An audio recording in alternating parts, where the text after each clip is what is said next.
Mga kakalikot, gusto nyo bang matutunan? Gusto nyo bang matutunan ang pagpa-andar ng genset?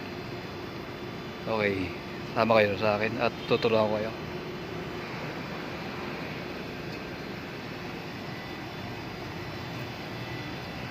Ayan.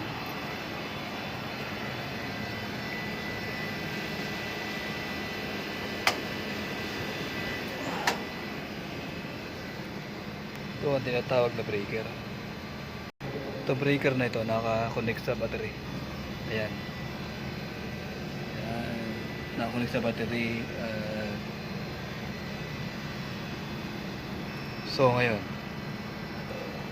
i-connect natin. At pagkatapos ay lipat tayo sa kabilang side ng genset. Dahil nandun na pinaka-switch niya. Saraman natin to para habang umaandar mainit.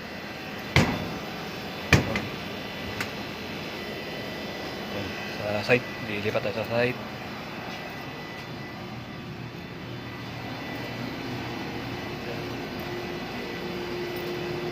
Then may pintuan din. Buksan din natin to. Yan ang switch nya. Hindi pa siya naka-open. Pero naka-connect sa battery yan. So gagawin natin dito. Una, itong on. Ayan. On. Okay. Yan, umilaw na siya. Pagkataas siya umilaw. Tingnan mo.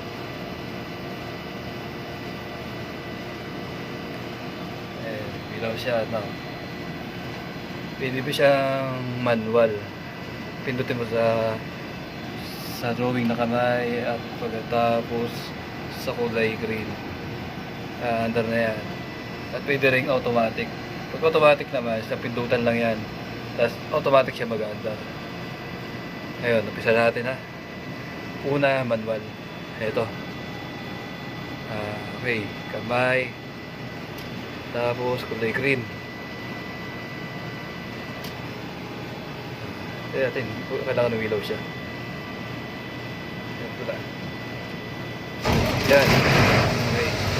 Andar siya.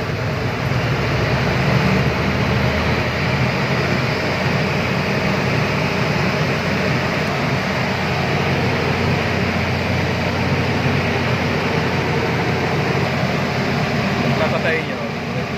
Yan.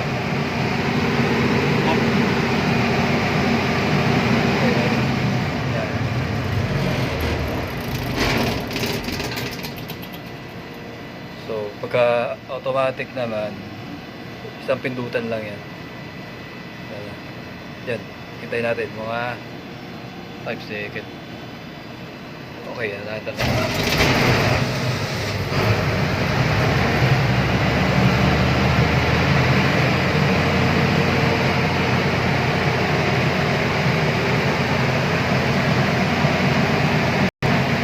Model ng genset na ito, may ako na-explain din. So, papatayin natin ulit. Dito pa rin sa off.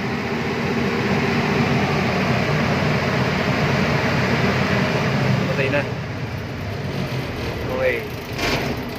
Namatay na. Pagkatapos nyo gamitin yan, pagka namatay na siya, pwede mo na ulit i-off para mamatay ang ilaw. Kung hindi nyo na gagamitin. Yan, okay. At ang model pala ng genset na ito ay ito. Model niya UC1 274G. Ayan.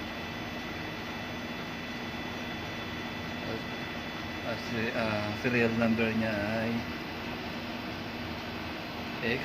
X1423546. So ang RPM niya ay 1800. Yan ang RPM niya. Kilowatts 1188 at PB niya ay 235. Ang amps niya ay 589.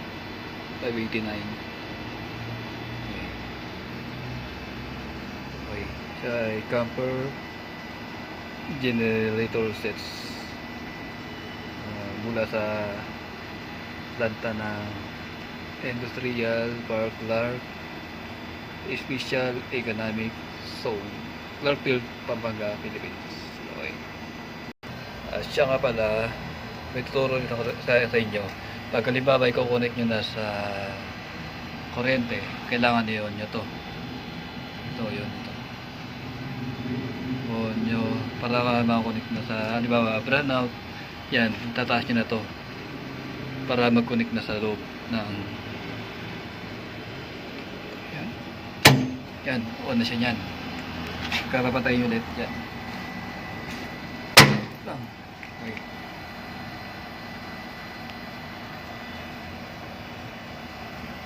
Pero kailangan ba-under yan habang i-connect nyo ito.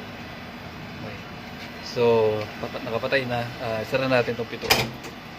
At balik tayo sa side para patayin ang battery.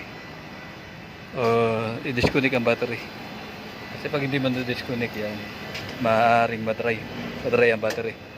At mahirapang gamitin. Disconnect ulit natin. Hindi na natin gagamitin. So mga kakalikot, yun lang po. At sana ay may natutunan kayo sa paggamit ng genstep. Okay, goodbye.